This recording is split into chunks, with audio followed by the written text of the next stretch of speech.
Nasabugan ng Granada. Ano nga bang ibig sabihin ng mga panaginip na ganito? Mga kaibigan, may mga panaginip na sobrang nakakatakot habang nangyayari ito. Pero paggising mo, mapapaisip ka na lang at magpapasalamat na mabuti na lang ito ay isang panaginip. Sa video natin ngayon ay tatalakayin natin ang kakaibang panaginip ni Lucy Sala. Isang panaginip tungkol sa granadang sumabog sa kanyang kamay, ngunit himalang hindi siya napinsala ng malubha. Ano nga ba ang mensahe sa likod ng mga panaginip na ganito? Ito ba ay isang babala o isang tanda ng proteksyon? Alamin natin.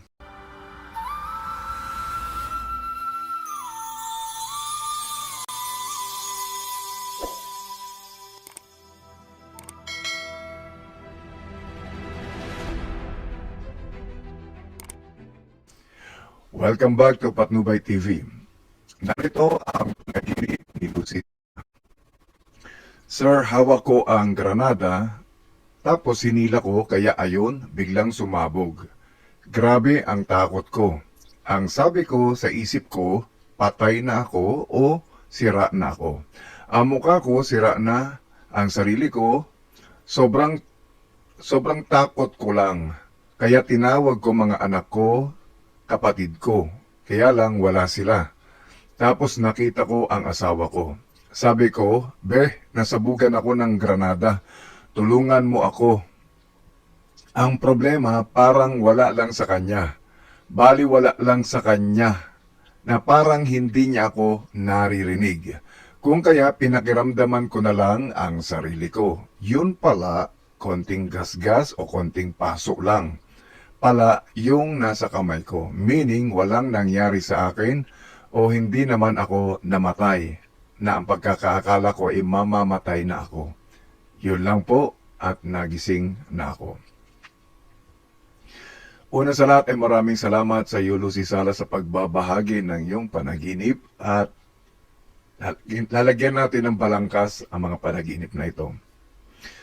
At itong balangkas, hawak ni Lucy ang isang granada, hinila niya ang pin nito, bigla itong sumabog, inakala niyang siya ay mamamatay o masisira ang kanyang muka. Sa sobrang takot, tinawag niya ang kanyang mga anak at kapatid. Ngunit walang sumagot, walang dumating. Nakita niya kanyang asawa at humingi ng tulong, ngunit parang hindi siya naririnig at tila binaliwala siya. Nang suriin niya ang sarili niya, kaunting gasgas o paso lamang ang kanyang natamo. Napagtanto niya na hindi pala siya malubhang nasaktan at doon na siya nagising. Lucy, ito ang interpretasyon ng iyong panaginip. Ang granada ay simbolo ng matinding problema o pagsabog ng emosyon. Sa maraming interpretasyon ng panaginip, ang granada ay sumasagisag sa biglaang problema, matinding emosyon, conflict o tensyon, o isang sitwasyon na pakiramdam mo ay sasabog na. Maaring may kinakaharap ka, Lucy, o haharapin pa lamang na sa tingin mo ay isang napakalaking pagsubok o isang matinding problema na handang sumabog anytime. Na sasabog ito dahil ikaw mismo ang magpapasabog nito. Ang pagkakakala mong mamamatay ka pero hindi, simbolo ng maling takot. Ang pinakamalakas na mensahe ng panaginip mo ay hindi lahat ng kinatatakutan mo ay sisira sa iyo. Akala ni Lucy ay makatapusan na niya, ngunit nang suriin niya ang kanyang sarili, maliit lamang pala ang pinsala. Ano ang ipinapahiwatig nito? Ang problemang akala mong wawasak sa buhay mo ay maaring hindi pala kasing lala ng iniisip mo. Pangatlo, ang kawalan ng tumutulong, simbolo ng pakiramdam na nag-iisa ka. Tinawag mo ang iyong mga anak, ang iyong mga kapatid, pati ang asawa, ngunit walang tumulong, para bang pinabayaan kanila o hinayaan kanila. Ito ay sumisimbolo sa pakiramdam ng emotional isolation, parang ikaw ay nakahiwalay. Takot na walang sasalo sa iyo sa oras ng problema. So, parang naghahanap ka ng karamay. O kaya ay realization na may laban na ikaw lamang mismo ang dapat humarap. Hindi mo na dapat idamay ang iyong mga mahal sa buhay. Pangapat, ang maliit na sugat, yung gasgas. Tanda ng proteksyon at katatagan, bagamat sumabog ang granada, imagine kung totoong granada yan, talagang mamamatay ka. Pero hindi ka nawasak. Yung konting gasgas, ito ay sumisimbolo na may proteksyon sa iyong buhay. May nagpoprotekta pa rin sa iyo. Maring dumaan ka sa isang matinding pagsubok, pero hindi ka pababayaan na tuluyang mapahamak. Isa itong seguridad na konti lamang ang sakit na maidudulot ng pagsabog ng problemang ito.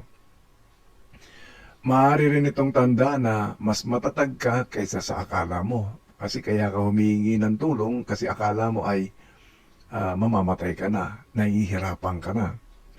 Meron kang resilient o resiliency kaysa sa iniisip mo. Meron kang katatagan. Kaya mong lampasan ang mga darating na krisis, kung krisis man ito, o kung ano man yung problema na ito. Ang mensahe ng ipanaginip, kung pagbubuin natin ang mga interpretasyon na ito, madarating o may kinakaharap kang sitwasyon na akala mo ay sisira sa iyo. Ikaw ang magbubukas nito kasi ikaw ang humila ng pin. Tapos nung sumabog, akala mo wala na.